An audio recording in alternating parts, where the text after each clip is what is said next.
Hello, വളരെ tasty ആയിട്ടുള്ള ഒരു പെരളിൻ്റെ റെസിപ്പിയാണ് ഇന്നത്തെ നമ്മുടെ വീഡിയോ. ഒരു പാത്രത്തിൽ 2 സ്പൂൺ അളവിൽ വെളിച്ചെണ്ണ ഒന്ന് ചൂടാക്കിയിട്ടുണ്ട്. അതിലേക്ക് നമുക്ക് 2 സ്പൂൺ അളവിൽ മല്ലി ഒന്ന് ചേർത്ത് കൊടുക്കാം. 1 സ്പൂൺ അളവിൽ കുരുമുളകാണ് ഞാനിപ്പോൾ ഇതിലേക്ക് ചേർത്ത് കൊടുക്കുന്നത്. ഒരു 1/2 സ്പൂൺ അളവിൽ നല്ല ജീരകം കൂടി ഒന്ന് ഇതിലേക്ക് ഇട്ട് കൊടുക്കുന്നുണ്ട്.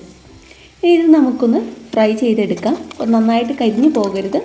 ഒരല്പം കളർ ഇതുപോലെ ഒന്ന് മാറി വരുമ്പോഴേക്കും നമുക്കിതൊരു പാത്രത്തിലേക്ക് ഒന്ന് കോരി മാറ്റാം. മുഴുവനായും പാത്രത്തിലേക്ക് ഒന്ന് കോരി മാറ്റുന്നുണ്ട്. ഇനി നമുക്ക് ഈ പെരളിന് ഉണ്ടാക്കുന്നതിനായിട്ട് ആവശ്യമുള്ളത് കടലയാണ്. അപ്പോൾ ഞാൻ ഏകദേശം ഒരു 200 ഗ്രാം അളവിൽ കടല അതൊരു നൈറ്റ് സോക്ക് ചെയ്തതിന് ശേഷം വേവിച്ചെടുത്തതാണിത്. ഇതിൽ നിന്ന് ഒരു അരത്തവി അതുകൂടി നമുക്കൊന്ന് മിക്സിയുടെ ജാറിലേക്ക് ഇട്ടിട്ടൊന്ന് ക്രഷ് ചെയ്തെടുക്കേണ്ടതുണ്ട്. ഇനി നമുക്ക് ഈ ബാലൻസ് വന്നിട്ടുള്ള ഇതേ എണ്ണയിലേക്ക് 1 സ്പൂൺ അളവിൽ ഇഞ്ചി വെളുത്തുള്ളി പേസ്റ്റ് ഒന്ന് ചേർത്ത് കൊടുക്കാം.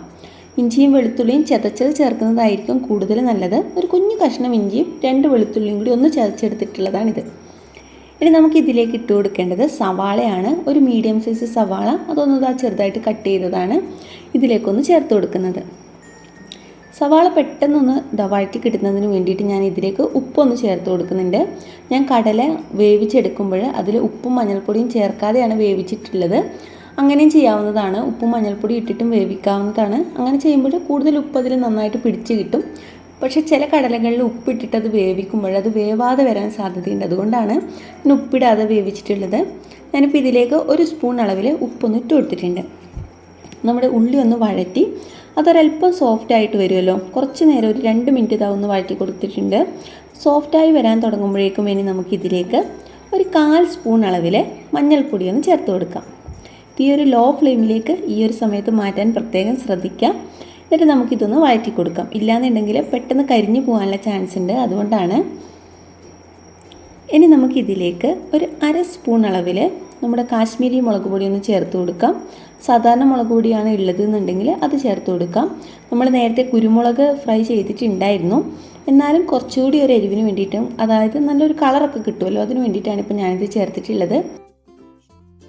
2 കുഞ്ഞു തക്കാളി അതൊന്ന് ചെറുതായിട്ട് കട്ട് ചെയ്തത് കൂടി ഒന്ന് ഇതിലേക്കൊന്ന് ഇട്ട് കൊടുത്തിട്ടുണ്ട്. തക്കാളി നമുക്ക് പേസ്റ്റ് പോലെ അരച്ചിട്ടും ചേർക്കാവുന്നതാണ്. അല്ലാന്നുണ്ടെങ്കിൽ ചെറുതായിട്ട് കട്ട് ചെയ്തിട്ട് ചേർത്താലും മതിയാവും. അപ്പോൾ തക്കാളി ഒന്ന് ഉടഞ്ഞു വരുമ്പോഴേക്കും ഇതിലേക്ക് ഒരു 1/2 സ്പൂൺ അളവിൽ ഗരം മസാല പൗഡർ കൂടി ഒന്ന് ചേർക്കുന്നുണ്ട്.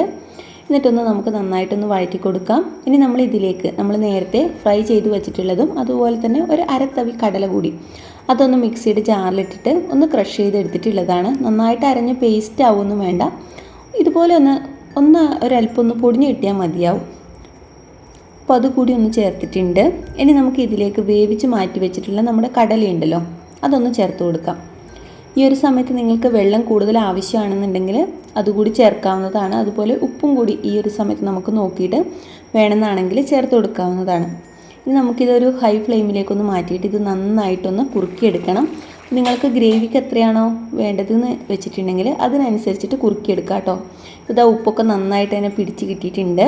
ഇനി നമുക്കിതിലേക്ക് ഒരു 1/4 സ്പൂൺ അളവിൽ നമ്മുടെ പഞ്ചസാരയൊന്ന് ചേർത്ത് കൊടുക്കാം.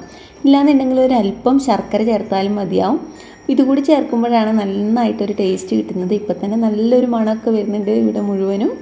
ഇനി നമുക്കിതിലേക്ക് തേങ്ങാക്കൊത്തൊന്ന് ചേർത്ത് കൊടുക്കാം. ഏകദേശം ഒരു 4 സ്പൂൺ അളവിലുള്ള തേങ്ങാക്കൊത്തുണ്ട് ഇത്. അതുകൂടി ഒന്ന് ഇട്ട് കൊടുത്തിട്ടുണ്ട്. ഇനി തീ ഒന്ന് ഓഫ് ചെയ്ത് കൊടുക്കാം. ഇനി നമുക്ക് ഇതിലേക്ക് ഒരല്പം മല്ലിയില കൂടി ഒന്ന് ചേർത്ത് കൊടുക്കാം. അങ്ങനെ വളരെ ടേസ്റ്റി ആയിട്ടുള്ള നമ്മുടെ ഈ പെരളെന്താ ഇവിടെ റെഡി ആയിരിക്കുകയാണ്. ഇത് നമുക്ക് കഞ്ഞിയുടെ കൂടെയും ചപ്പാത്തി പുട്ട് എല്ലാത്തിൻ്റെ കൂടെയും കഴിക്കാൻ ഇത് വളരെ ടേസ്റ്റിയാണ്. അപ്പോൾ ഇതെന്തായാലും ഒന്ന് ട്രൈ ചെയ്യണേ.